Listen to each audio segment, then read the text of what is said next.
Praise the lord. దేవుని నామానికి మహిమ కలుగును గాక. మన ప్రభువును రక్షకుడైన యేసుక్రీస్తు నామమున మీకు వందనాలు తెలియజేస్తున్నాం. ప్రభు కృప వలన మీరందరూ బాగున్నారని విశ్వసిస్తున్నాం. షకీనా సందేశం అని మా ఆధ్యాత్మిక కార్యక్రమాన్ని అనుదినము వీక్షిస్తూ వాక్యం ద్వారా బలపడుచున్నారని మేము నమ్ముతున్నాం. మీ కొరకు ప్రార్థిస్తున్నాం. ఈరోజు దేవుని వాక్యాన్ని వినడానికి మన హృదయాన్ని సిద్ధపరచుకుందాం. షకీనా మినిస్ట్రీస్ వ్యవస్థాపకులు పాస్టర్ జి విజయ్ కుమార్ గారు వాక్య సందేశం అందిస్తారు. మనమందరం ప్రార్థనాపూర్వకంగా దేవుని మాటలు విని దీవెనలు పొందుదాం.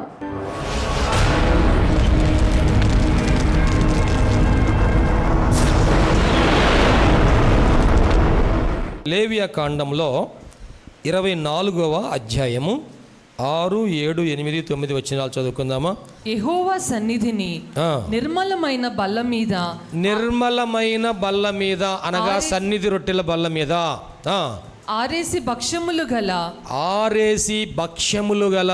2 దొంతులుగా వాటిని ఉంచవలెను. ఒక్కొక్క దొంతి మీద స్వచ్ఛమైన సాంబ్రాన్ని ఉంచవలెను. ఒక్క నిమిషం అమ్మా, ఇక్కడ ఒకసారి నా వైపు చూడండి. ఈ బల్ల మీద ఆరేసి భక్ష్యములు అన్నాడు. భక్ష్యములు అంటే రొట్టెలు. ఆరేసి రొట్టెలు చొప్పున 2 దొంతులుగా, అంటే ఒక ప్రక్కనేమో 6 రొట్టెలు ఉంచాలి, మరో ప్రక్కన 6 రొట్టెలు ఉండాలి. 6 + 6 ఎన్ని మొత్తం? ఈ 12 రొట్టెలు ఎన్ని పెట్టాలి? బల్ల మీద రొట్టెలు 12 రొట్టెలను పెట్టాలి. ఈ 12 రొట్టెలు ఎలా పెట్టమన్నాడంటే 2 దొంతులుగా, అంటే 2 వరుసలుగా పెట్టండి. తర్వాత ఒక వరుస మీద 6 రొట్టెలు వరుసగా ఉండాలి, ఒక ప్రక్కన మరో ప్రక్కన 6 రొట్టెలు వరుసగా ఉండాలి. మొత్తం 12 రొట్టెలు. ఎందుకని 12 రొట్టెలే పెట్టమన్నాడు? ఈ 12 రొట్టెలు ఒక్కొక్క రొట్టె ఒక్కొక్క గోత్రానికి సాదృశ్యం. ఇశ్రాయేలులో ఎన్ని గోత్రాలు ఉన్నారండి? 12 గోత్రాలు వారు ఉన్నారు. యేసుప్రభు వారి శిష్యులు ఎంతమంది ఉన్నారు? 12 మంది ఉన్నారు. గమనించండి, ఆ 12 గోత్రాల వారికి సాదృశ్యముగా ఇదిగో 12 రొట్టెలను ఏర్పాటు చేయాలి. 6 భక్ష్యములు చొప్పున వాటిని ఏర్పాటు చేయాలి అని చెప్పాడు. చదవండి అమ్మా, ఇప్పుడు చదువుతారా? నెక్స్ట్, ఒక్కొక్క దొంతి మీద స్వచ్ఛమైన సాంబ్రాణి ఉంచవలెను. 6 రొట్టెల పైన ఏం ఉంచాలంట? స్వచ్ఛమైన సాంబ్రాణి ఉంచాలంట. అది యెహోవా ఎదుట మీ ఆహారమునకు జ్ఞాపకార్థమైన హోమముగా ఉండును. ఆహారమునకు జ్ఞాపకార్థమైన హోమముగా ఉండును అనగా ఈ సాంబ్రాణి దేనికి సూచనగా ఉన్నదంటే కృతజ్ఞతాస్తుతులు చెల్లించటానికి సాదృశ్యముగా అది జ్ఞాపకార్థమైన హోమముగా ఉండును. దేనికి? మీ ఆహారమునకు జ్ఞాపకార్థమైన హోమముగా ఉండును. మనము దేవుని సన్నిధిలో ఆహారం పుచ్చుకునేటప్పుడు ఏం చేయాలంట? దేవునికి కృతజ్ఞతాస్తుతులు చెల్లించాలి. దేవునికి కృతజ్ఞతాస్తుతులు చెల్లించాలి. ఈ 12 రొట్టెలు వారు 12 గోత్రాలను బట్టి స్తుతులు చెల్లించాలి. గమనించండి, రొట్టెలు తయారు చేసేవారు కూడా తర్వాత నేను చెబుతాను. చదవమ్మా, తర్వాత చదవండి. యాజకుడు ప్రతి విశ్రాంతి దినమున నిత్య నిబంధనను బట్టి ఇశ్రాయేలీయుల యొద్ద దాన్ని తీసుకుని నిత్యము యెహోవా సన్నిధిని చక్కపరచవలెను. అది అహరోనుకును అతని సంతతి వారికి ఉండవలెను. దేవునికి మహిమ కలుగును గాక. అలాగే మొదటి దినవృత్తాంతముల గ్రంథము 9వ అధ్యాయము 32వ వచనం చూడండి. వారి సహోదరులకు కహాతీయులలో కొందరికి విశ్రాంతి దినమున సముఖపు రొట్టెలు సిద్ధము చేయు పని కలిగి ఉండెను. దేవునికి స్తోత్రం, హల్లెలూయా. ఇక మీ తలలు పైకెత్తుకొనుడి. రొట్టెలు తయారు చేయాలి. ఎవరు తయారు చేయాలి? యాజకులు. ఆ లేవీయులలో కహాతీయులు అనేవారు విశ్రాంతి దినమున సన్నిధి రొట్టెలను తయారు చేయాలి. ఈ రొట్టెలతో ఏ రోజుకి ఆ రోజే సిద్ధపరచుకోవాలి, ఏ రోజుకి ఆ రోజే క్రమపరచాలి. ఆ రోజు ఉన్న రొట్టెలు అక్కడ పరిచయం చేసిన యాజకులు ఆ పరిశుద్ధ స్థలంలోనే వారు వాటిని భుజిస్తారు. ఎలా తయారు చేయాలి అంటే, ఇదిగో ఇశ్రాయేలీయుల దగ్గర నుండి మీరు ఈ అర్పణమును తీసుకోరండి. ఏం తీసుకోవాలి? గోధుమలను తీసుకోవాలి, లేక గోధుమ పిండి. ఎటువంటి పిండితో తయారు చేయాలంటే దాన్ని సన్న పిండితో. దేవునికి మహిమ కలుగును గాక. ఆ రొట్టె ప్రభు అయిన యేసుక్రీస్తు వారికి సాదృశ్యముగా ఉన్నది కదా. పౌలు గారు కొరింథీయులకు రాసిన మొదటి పత్రిక 11వ అధ్యాయంలో ఈ సంస్కార ఆరాధన గురించి చాలా వివరంగా తెలియజేశారు. ప్రభు అయిన యేసుక్రీస్తు వారు తాను అప్పగింపబడబో రాత్రి ఒక రొట్టెను ఎత్తుకొని కృతజ్ఞతాస్తుతులు చెల్లించి దానిని విరిచి ఇది మీ కొరకైన నా శరీరము నన్ను జ్ఞాపకము చేసుకొనుటకు దీనిని చేయండి అని చెప్పాను, వారితో చెప్పాను. దేవునికి మహిమ కలుగును గాక. సన్నని పిండితో చేయమన్నాడు. మా జాగ్రత్తగా వినండి. ఇశ్రాయేలీయులు రొట్టెలు తయారు చేసేటప్పుడు సన్నని పిండితో కొన్ని రొట్టెలు తయారు చేసేవాళ్ళంట, ముతక పిండితో కొన్ని రొట్టెలు తయారు చేసేవాళ్ళంట. అంటే సన్నని పిండి కావాలంటే ఏం చేయాలి? ఒకసారి దంచిన తర్వాత జల్లడేస్తారు కదా. జల్లడేసిన తర్వాత అప్పుడు సన్నని పిండి ఏమో కిందకు వచ్చింది, ఆ పైన బరక ఉన్నదంతా పైన ఉండదు. ఈ పైన బరక ఉన్నదని ఏం చేస్తుందని సడిగాలు వేస్తారా? ఎక్కడేస్తారమ్మా? మళ్ళా దంచా మళ్ళా రోట్లో వేసి ఆ ఒళ్ళు బరువు ఉన్న అమ్మ ఏం చేసింది? సడిగాల్లో పడేసిద్ది. కానీ పని చేసేవాళ్ళు ఏం చేస్తారు? మరలా రోట్లో వేసి మరలా దంచుతారు. ఎప్పుడు దంచుతారు అది? మరలా జల్లడేస్తే మళ్ళీ ఏమవ్వాలి? మళ్ళా సన్నపిండి రావాలి. ఆ సన్నపిండి రావాలంటే చాలా కష్టం. కాబట్టి ఆ సన్నపిండితో తక్కువ మంది చేసుకునేవాళ్ళంట. అయితే ఆ సన్నపిండితో రొట్టెలు తయారు చేసి, సన్నిధి రొట్టెలు తయారు చేసి పెట్టాలి. దేవునికి మహిమ కలుగును గాక. ఆ సన్నపిండి ఎవరికి సూచనగా ఉందంటే, ప్రభు అయిన యేసుక్రీస్తు వారు ఆయన మన కొరకు నలుగొట్టబడ్డాడు. ఎంతగా నలుగొట్టబడ్డారంటే, తన శరీరములో ఉన్న రక్తం అంతా కారునంతగా, చివరి రక్త బొట్టు కారి అంతగా నలగొట్టబడ్డాడు. దేవునికి మహిమ కలుగును గాక. వేసవికాలం వచ్చింది కదా, కొంతమంది సాయంత్రం పూట చల్లదనం కోసం చెరుకు రసం తాగుతూ ఉంటారు కదా. చెరుకు రసం మిషన్ దగ్గరికి వెళ్ళినప్పుడు ఆ చెరుకు రసం మిషన్లో చెరుకు గడలు పెడతా ఉంటారు కదండి. ముందు ఒకసారి గడ పెట్టగానే అది లోపలికి వెళ్ళినప్పుడు రసం వచ్చింది, అంతటితో వదిలేస్తారా? మళ్ళీ దాన్ని ఏం చేస్తారు? ఇప్పుడు ముందు పెట్టినప్పుడే ఒకటే పెట్టాడు, ఇప్పుడు దాన్ని ఏం చేశాడు? మడతేసాడు. దేవునికి స్తోత్రం. ఏం చేశాడు ఇప్పుడు? మడతేసి మిషన్లో పెట్టేసరికి ఇప్పుడు ఇందాక మిషన్ బాగా ఫ్రీగా వెళ్ళింది, కానీ ఇప్పుడు ఫ్రీగా వెళ్ళదు, గట్టిగా వెళ్తుంది. అంటే ఈ మడతేసినప్పుడు దీనిలో ఇంకా అడుగు పొడుగు మిగిలిన రసం అంతా కూడాను వచ్చేటట్లుగా దాన్ని మరలా వేస్తాడు. మళ్ళీ దాన్ని ఊరుకుంటాడా? 2 మడతలు పోయి ఇప్పుడు ఏమైంది? 4 మడతలు అయింది. దానిలో మధ్యలో కొంచెం నిమ్మకాయ బద్దపెట్టి మనం చూసేటట్టుగా ఏం పెడతాడు? నిమ్మకాయ బద్దపెట్టి దాన్ని పెట్టగానే ఇక దాంట్లో రసం ఉన్నా, పురుగున్నా, ఇంక ఏమున్నా సరే మొత్తం కారి దాంట్లో వచ్చి దేవునికి మహిమ కలుగును గాక. కమ్ము తాత దేవుని స్తోత్రం. ఏముందో చూసాం ఎవరన్నా? ఏమండి నమ్మకం ఏంటి మనకి? రసం ఏముందని నమ్మకం. పురుగు లేదని స్కానింగ్ చేశారు అక్కడ ఏమన్నా? ఆ మిషన్లో ఎలాగ నలగొట్టబడిందో ఆ చెరుకు గడ యేసుక్రీస్తు వారు శరీరం అంతా కూడా నలగొట్టబడింది. ఆ సన్నని పిండి రావాలంటే ఎంత దంచారో యేసు ప్రభు వారు ఆ చివరిసారిగా ఆయన స్తోత్రం చెల్లించారు. రొట్టెని విరిచినప్పుడు అంట, ఇది నా శరీరము. దేవునికి మహిమ కలుగును గాక. మనం ఇప్పుడు ఆ రొట్టెను మన చేతిలోకి తీసుకునేటప్పుడు ప్రార్థన చేస్తున్నాము. ప్రార్థన చేయగానే ఈ రొట్టె ఏమైపోతుంది?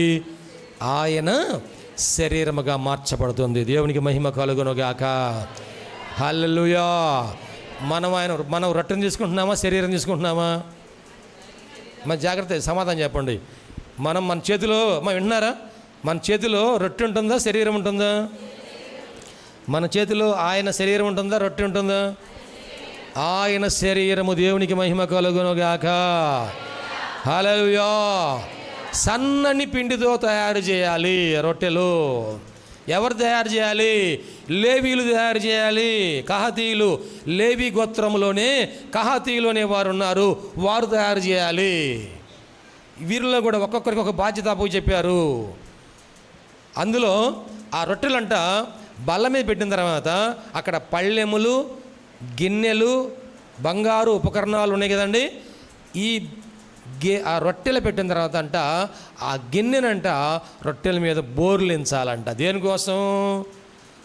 ఆ రొట్టెల మీద ఈగలు వాళ్ళకూడదు, రొట్టెల మీద దుమ్ము ధూళి పడకూడదు, అది పరిశుద్ధముగా ఉండాలి. దేవునికి మహిమ కలుగునుగాక. ప్రేమైన దేవుని బిడ్డలారా, మనము మారు మనసు పొందాము, బాప్తీసం పొందాము. చూడండి, ఇక్కడ ఇంతమంది ఉన్నాం కదా, సంస్కార ఆరాధనలో పాల్గొందాం అనగానే అందరు పాల్గొంటున్నారా, కొందరు పాల్గొంటున్నారా? కొందరు వెళ్ళిపోతున్నారు. ఎవరు? బాప్తీసము పొందని వారు వెళ్తున్నారు. ప్రేమైన దేవుని బిడ్డలారా, ఇది చాలా విలువైనది. దాని విలువ మీరు తెలుసుకుంటే ఇంకేమాత్రం కూడా ఆలస్యము తడవు చేయరు. ఇది చాలా పరిశుద్ధమైనది, ఇది జీవాహారం. ప్రభు అన్నారు, పరలోకం నుండి దిగొచ్చిన జీవాహారమును.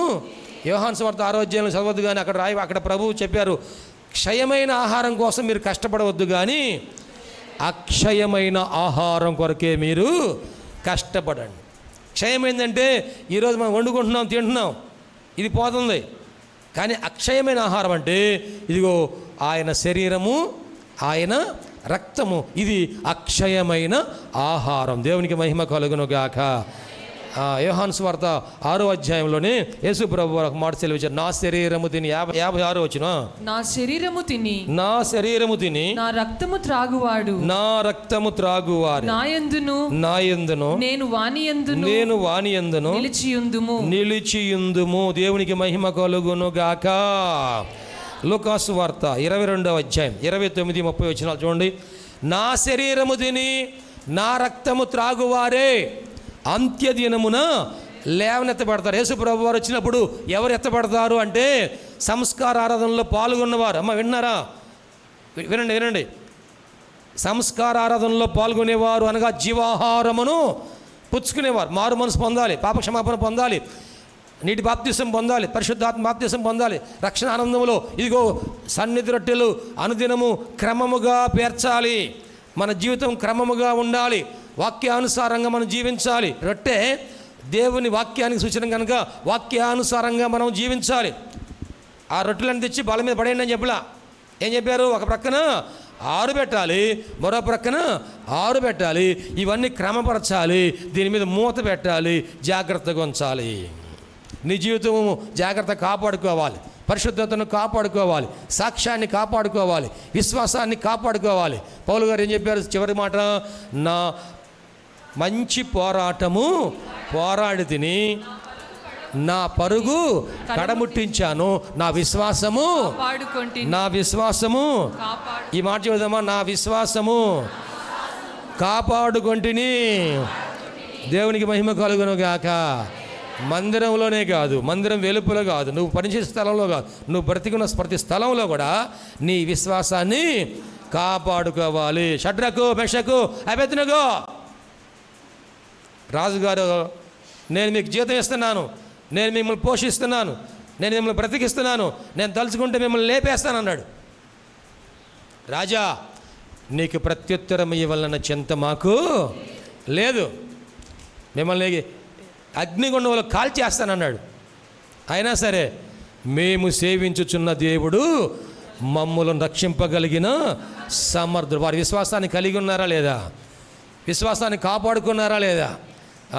మరి అల్పకాలం సుఖభోగము కోసము కుక్క తన వాంతికి తిరిగినట్లుగా లోకంలో చిన్న చిన్న వాటికి కూడాను కక్కుర్తిపడి విశ్వాసాన్ని కోల్పోతున్నారు.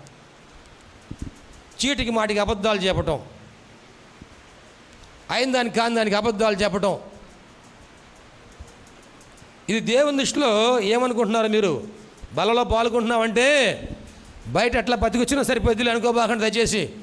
ఇది పరిశుద్ధమైనది, సన్నిధి రొట్టెలు పరిశుద్ధమైనవి.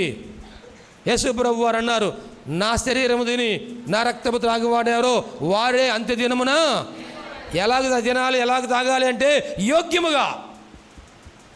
బయట మందు తాగి వచ్చిన వాళ్ళు కూడా బల్ల పాల్గొంటున్నారు, సిగరెట్ తాగి వచ్చిన వాళ్ళు బల్ల పాల్గొంటున్నారు, అబద్ధాలు చెప్పొచ్చిన వాళ్ళు బల్ల పాల్గొంటున్నారు. మీ తృప్తి కోసం మీ భ్రమలో మిమ్మల్ని మీరు మోసగించుకుంటూ బలలో పాల్గొంటున్నారేమో. కానీ నా శరీరము తిని నా రక్తము త్రాగువారు అంత్య దినమున లేవనెత్తబడతారు. జాగ్రత్త. ప్రభు అంటున్నారు, నేను ఇందాక ఒక రిఫరెన్స్ చెప్పాను, లోకాసు వార్త 22వ అధ్యాయంలో. చదవండమ్మా. గనుక నా తండ్రి నాకు రాజ్యమును నియమించినట్టుగా, నా తండ్రి నాకు రాజ్యమును నియమించినట్లుగా, నా రాజ్యములో నా బల్ల యొద్ద అన్నపానములు పుచ్చుకొని సింహాసనముల మీద కూర్చుండి ఇశ్రాయేలు 12 గోత్రముల వారికి ఇశ్రాయేలు 12 గోత్రముల వారికి మీరు తీర్పు తీర్చుటకై నేనును మీకు రాజ్యమును నియమించుచున్నాను. గట్టిగా చెప్పలు కొడుతూ దేవునికి మహిమ చెల్లిద్దామా. ఈ లోకములో ఉన్నప్పుడు ఈ బలలో మనం పాల్గొనటమే కాదంట, ఆ రాజ్యములో కూడాను మనమందరము ఆయన బల్ల యొద్ద అన్నపానములు పుచ్చుకునే వారముగా ఉండిన వారమే కాకుండా ఇశ్రాయేలు 12 గోత్రాల వారికి తీర్పు తీర్చబోతున్నామంట. దేవునికి స్తోత్రం అండి. ఆ 12 రొట్టెలు పాత నిబంధనలో సన్నిధి రొట్టెలు బల్ల మీద ఉన్నాయి. కానీ ఇప్పుడైతే మనము ఈ బల్ల మీద చేరుతున్నాం. కానీ రేపు ఆయన రాజ్యములోనంట ఆ 12 గోత్రాల వారికి మనం తీర్పు తీర్చబోతున్నామంట. దేవునికి మహిమ కలుగును గాక. దేవదూతలకు మీరు తీర్పు తీర్చువారై ఉన్నారు. దేవునికి స్తోత్రం. హల్లెలూయా. వాళ్ళ చేత మనం పని చేయించుకుంటున్నాం, ఇప్పుడు వాళ్ళ చేత పరిచయం చేయించుకుంటున్నాం, రేపు వాళ్ళకే మనం తీర్పు తీర్చబోతున్నామంట. దేవునికి స్తోత్రం అండి. ఎంత గొప్ప ఆధిక్యత. ఆ శరీరం తింటే ఇస్తున్నాడు, ఆ రక్తం తాగితే ఇస్తున్నాడు, ఆ జీవాహారం పుచ్చుకుంటే మనకు ఆ రాజ్యంలో ఎంత గొప్ప ఆధిక్యతను దేవుడు ఇస్తున్నాడు. ఈ రొట్టెలు యాజకులు మాత్రమే తినవలెను. చూడండి, ఒక సందర్భంలో యాజకులు కాకుండా దావీదు గారు అతని పరివారము ఈ రొట్టెలు తిన్నారంట.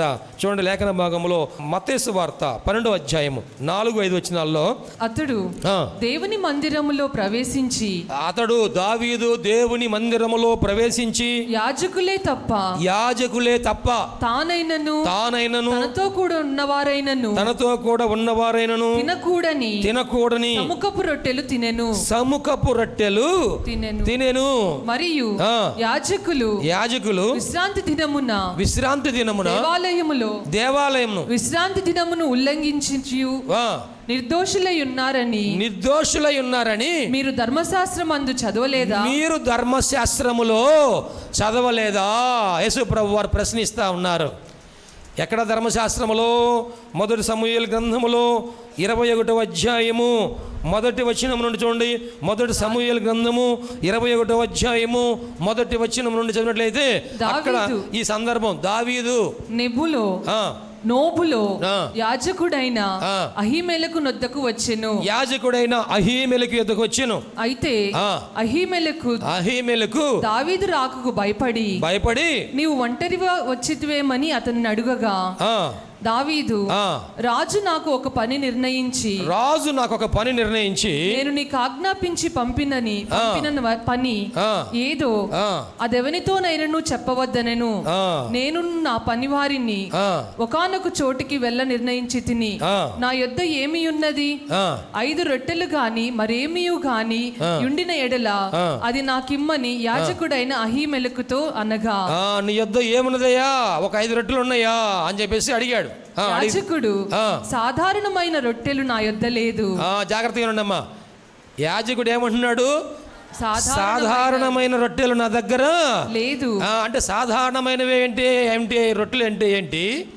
సముఖపు రొట్టెలు అంటే ఏమిటి? మా జాగ్రత్తగా వినండి, ముగిస్తున్నాను నా మాటలు, నేను ముగిస్తున్నాను. సాధారణ రొట్టెలు అంటే సాధారణ ప్రజలందరూ తినే రొట్టెలు సాధారణ రొట్టెలు. కానీ యాజకులు మాత్రమే తినేవి సన్నిధి రొట్టెలు, సముఖపు రొట్టెలు. దేవునికి మహిమ కలుగును గాక.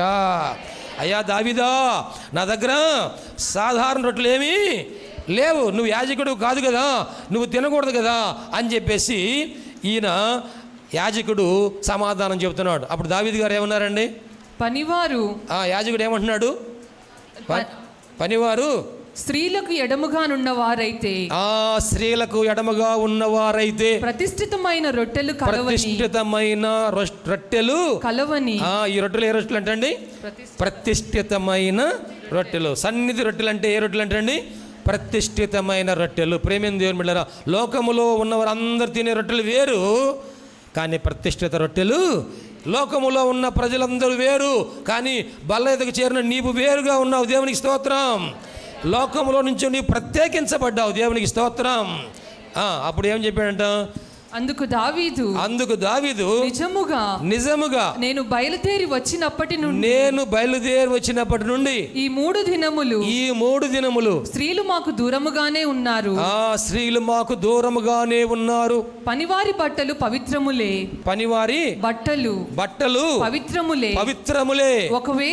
ఒకవేళ మేము చేయు కార్యము అపవిత్రమైన ఎడలనేమి రాజాజ్ఞను బట్టి అవి పవిత్రముగా ఎంచదగును అని యాజకునితో అనెను. అంతటా యెహోవా సన్నిధి నుండి తీసివేయబడిన సన్నిధి రొట్టెలు తప్ప అక్కడ వేరు రొట్టెలు లేకపోగా వెచ్చని రొట్టెలు వేయు దినమందు తీసివేయబడిన ప్రతిష్ఠితమైన రొట్టెలను యాజకుడు అతనికిచ్చెను. దేవునికి మహిమ కలుగును గాక.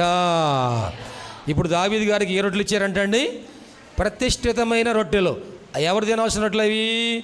యాజకులు తినవలసిన రొట్టెలు. ఇప్పుడు ఎవరికి ఇచ్చారంట? దావీదు గారికి ఇచ్చారంట. యాజకుడు అంటున్నాడు, మీరు పవిత్రముగానే ఉన్నారా? ఇదిగో మీ పనివారు కూడా ఉన్నారు కదా, వారు కూడా పవిత్రంగానే ఉన్నారా? వారు స్త్రీలకు దూరంగానే ఉన్నారా? వారి వస్త్రాలు పవిత్రంగానే ఉన్నాయా? వారి బట్టలు పవిత్రమే. మేము వచ్చిన దగ్గర నుంచి మేము ఇదిగో పారిపోతున్నాము, మేము ఆకలితో అలమటిస్తున్నాము, పోరాటంలో ఉన్నాము, మేము స్త్రీలకు దూరంగానే ఉన్నాము, మేము పాపంలో లేమయ్యా, మా వస్త్రాలు పవిత్రంగా ఉన్నాయి, ఈ ప్రతిష్ఠితమైన రొట్టెలు మాకు ఇవ్వమని చెప్పేసి అడిగినప్పుడు ఆకలితో ఉన్నటువంటి దావీదుకి, అతనితో ఉన్న వారికి ప్రతిష్ఠిత రొట్టెలు తీసి ఇచ్చారంట. ఆయన తిన్నా కానీ చనిపోవాలా, బ్రతికే ఉన్నాడు. దేవునికి మహిమ కలుగును గాక. అదే ఒకవేళ ప్రతిష్ఠిత రొట్టెలు అనాలోచనగా ఎవరన్నా యాజకులు కాకుండా ఇశ్రాయేలు తింటే ఏమైపోతారంట? చనిపోతారు. ఎవరైతే అయోగ్యముగా బలలో పాల్గొంటున్నారో వారు గనక అపవిత్రంగా పాల్గొంటే, అయోగ్యంగా పాల్గొంటే, ఇందువల్లనే మీలో కొందరు బలహీనులను రోగులనై ఉన్నారు, చాలామంది నిద్రించుచున్నారు. జాగ్రత్త, హెచ్చరిక. ఈ సన్నిధి రొట్టెల బల్ల మన పోషకుడైన ప్రభువైన యేసుక్రీస్తు వారిని సూచిస్తుంది. ఆ జీవాహారము యోగ్యముగా పుచ్చుకుంటే మనకు జీవాహారము, జీవామృతము. అయోగ్యముగా పుచ్చుకుంటే అదే మనకు శాపాస్పదము. కాబట్టి ప్రేమ దేవుని బిడ్డలారా, పాత నిబంధనలో ప్రత్యక్ష గుడారములో సన్నిధి రొట్టెల బల్లకింత ప్రాధాన్యతనిచ్చి ప్రత్యక్షిత రొట్టెలు దేవుడు ఏర్పాటు చేస్తే, నూతన నిబంధనలో యాజకులు, రాజులైన యాజక సమూహమైన మన అందరికీ ఈ బల్ల ఇంకా ప్రాధాన్యతను సంతరించుకుందని జ్ఞాపకం చేసుకోవాలి.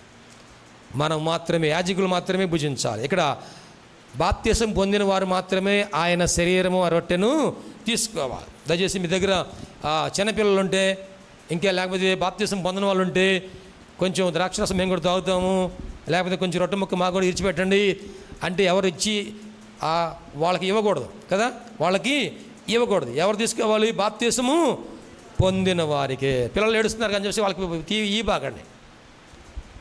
ఎవరు తీసుకోవాలి? బాప్తిసం పొందినవారు తమను తాము పరిశీలన చేసుకొని, పరీక్షించుకొని యోగ్యముగా బలలో మనము పాల్గొనాలి. అప్పుడు మనము జీవాహారముతో నింపబడిన వారమై, జీవము కలిగిన వారమై, ప్రభు కొరకు ప్రకాశించే వారముగా వెలిగించబడతాం. దేవునికి స్తోత్రం. హల్లెలూయా. అటువంటి కృప పరిశుద్ధాత్మ దేవుడు మనందరికి దయచేయను గాక. ఆమేన్.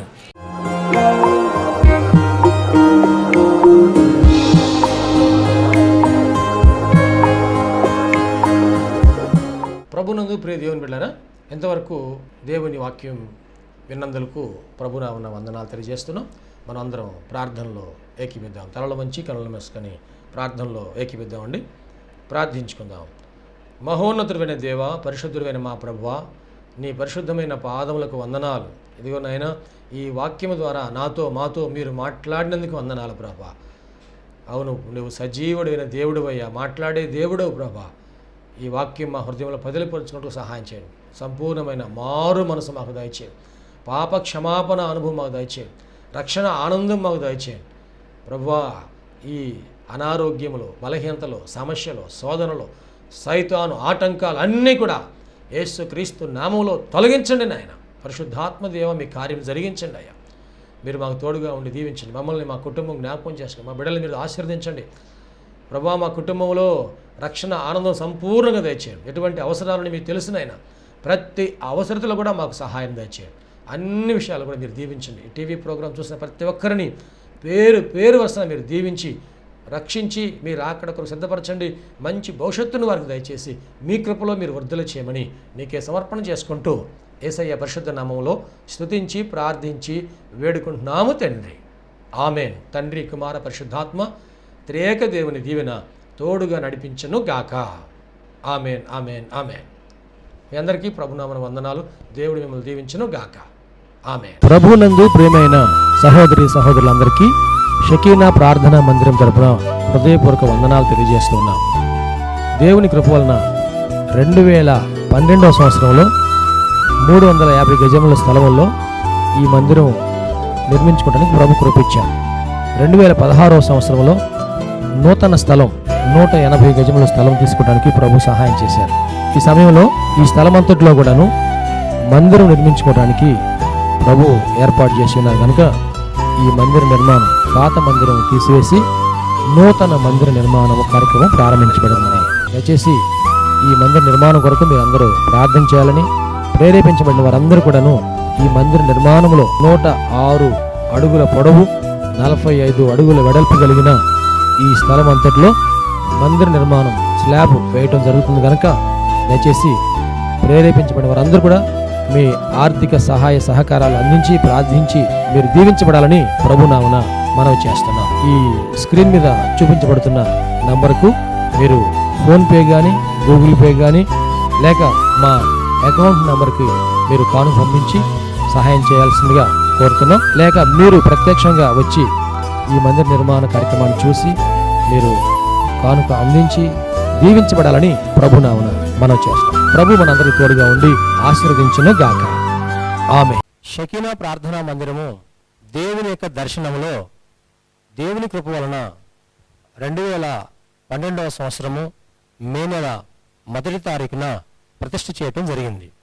ఈ మందిరములో దేవుని ఆరాధించుటకు విచ్చేసిన వారు ఆత్మరక్షణ, శరీర స్వస్థత, వారి జీవితంలో ఆశీర్వాదాలు పొందుకుంటూ ఉన్నారు. ఉపవాస ప్రార్థనలో అభిషేకించబడి దేవుని ఆత్మతో ఆరాధించుచున్నారు. అనేక మంది పరిశుద్ధాత్మతో నింపబడుచున్నారు. దురాత్మ బంధకములతో బంధించబడిన వారు సాతాను బంధకాల విడిపించబడి ఆశీర్వాదం పొందుతూ ఉన్నారు. రక్షణ లేని వారు బాప్తిసం పొంది రక్షణ ఆనందాన్ని అనుభవిస్తూ ఉన్నారు. ఈ మందిరంలో చేయబడుచున్నటువంటి ఉపవాస ప్రార్థనలు, అభిషేక ఆరాధనలో అనేక మంది దీవించబడుతూ ఉన్నారు. ప్రియ స్నేహితులారా, మీరును సమస్యల్లో సతమతమవుతున్నారా? వ్యాధి బాధలతో పీడించబడుతున్నారా? నెమ్మది లేక బాధపడుతున్నారా? రండి, షకీనా ప్రార్థనా మందిరంలో ఆరాధనలో ఏకీభవించండి. ప్రభు మీకు సహాయం చేయగలరు. ప్రతి నెల 2వ శనివారము షకీనా ప్రార్థనా మందిరంలో సంపూర్ణ రాత్రి ఉపవాస ప్రార్థన ఏర్పాటు చేయబడింది. ఈ ఉపవాస ప్రార్థనలో అనేక మంది ఆత్మతో అభిషేకించబడుతున్నారు. అనేక మంది ఆత్మ వరములతో నింపబడుతున్నారు. దురాత్మ బంధకముల్లో ఉన్నవారు విడిపించబడుతున్నారు. దేవుని యొక్క ఆశీర్వాదాలు పొందుకుంటున్నారు. అనారోగ్యంతో ఉన్నవారు స్వస్థపరచబడుతూ ఉన్నారు. ఈ సందేశం మీకు ఆశీర్వాదకరంగా ఉందని నమ్ముచున్నాం. ఈ సందేశం ద్వారా మీరు పొందిన మేలులు మరియు మీ ప్రార్థన అవసరతలు మాతో తప్పక పంచుకొనగలరు. మా అడ్రస్ షకీనా ప్రార్థనా మందిరం, శారదా కాలనీ 32వ లైన్, రెడ్డిపాలెం రోడ్, గుంటూరు.